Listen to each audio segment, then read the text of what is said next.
আসসালামু আলাইকুম। যারা প্রশ্ন করেন যে ওমানের বিষয় কবে খুলবে, অনেক দিন ধরে আপনারা কমেন্টস করতেছেন ওমানের বিষয় কবে খুলবে। ওমানের বিষয় খুলবে সামনের মাসের 20 তারিখে। এটা হচ্ছে ফাইনাল, তবে কম বেশি হতেও পারে। বাংলাদেশ আর ওমানের চুক্তি অনুযায়ী সামনের মাসের 20 তারিখে, এপ্রিল মাসের 20 তারিখে খুলবে। এটা কথা হয়েছে ওমানের ভিসা। তো ওমানের ভিসা যারা যারা পেতে চান, আপনারা দয়া করে কোনো এজেন্সি, ভালো এজেন্সির সাথে যোগাযোগ করবেন। দালালের খপ্পরেও করবেন না। ওমানে কিন্তু অত টাকা লাগে না। আপনার 2.5 থেকে 3 লক্ষ টাকার মতো খরচ হবে। মানে যে আপনাকে নিবে, যে এজেন্সি নিবে, তাদের খরচ সহ কিন্তু 2.5 থেকে 3 লক্ষ টাকা যাবে। এমনিতে ওমানের শেখরা, আরবিরা যে ভিসা দেয়, তারা কত টাকা নেয় না।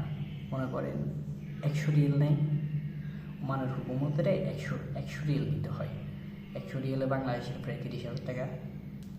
এই 30,000 টাকা যদি যদি আরবি মানে একটু টাকা পয়সা নেয়, তাহলে হ্যাঁ আরও 100 রিয়াল নিল, তাহলে 60,000 টাকা। তো এই 60,000 টাকা আর হচ্ছে আপনার বিমান ভাড়া যা 50,000 টাকা, হাইস্ট 50,000, 60,000 টাকা, ধরুন না 50,000 টাকা। তো এই 60 আর হচ্ছে 50, 1,10,000 টাকা। এর বাইরে তেমন টাকা লাগে না।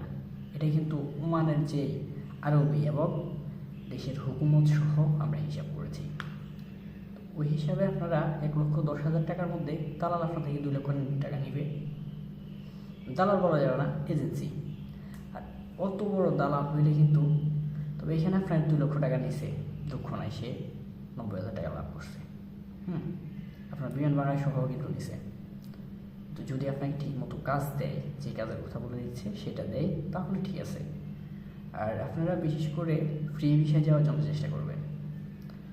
অনেকে প্রশ্ন করেন, ভাই আপনি আমাকে একটা ভিসা দিয়ে দেন। ভাই আমি ভিসা দিই না, আমি কোনো দালাল না, কিছুই না, আমি ভিসা দিই না। আপনাদেরকে তথ্যগুলো দেই যে কীভাবে জেলে ভালো হয়। আপনি সঠিক এজেন্সির মাধ্যমে যান, ভালো মানুষের মাধ্যমে যান, ভালো থাকেন। এটাই আমরা মনে করি, ভালো থাকেন। তো মানে আপনারা বিভিন্ন ওয়েবসাইটগুলোতে এজেন্সিগুলোর সাথে যোগাযোগ রাখবেন। এপ্রিলের 20 তারিখে ওমানের ভিসা খোলার ফাইনাল কথা হয়ে গেছে। তবে বাকিটা আল্লাহর ইচ্ছা। আবার মিডল ইস্টে যুদ্ধ চলে, তার কারণে হয়তো কম বেশিও হইতে পারে।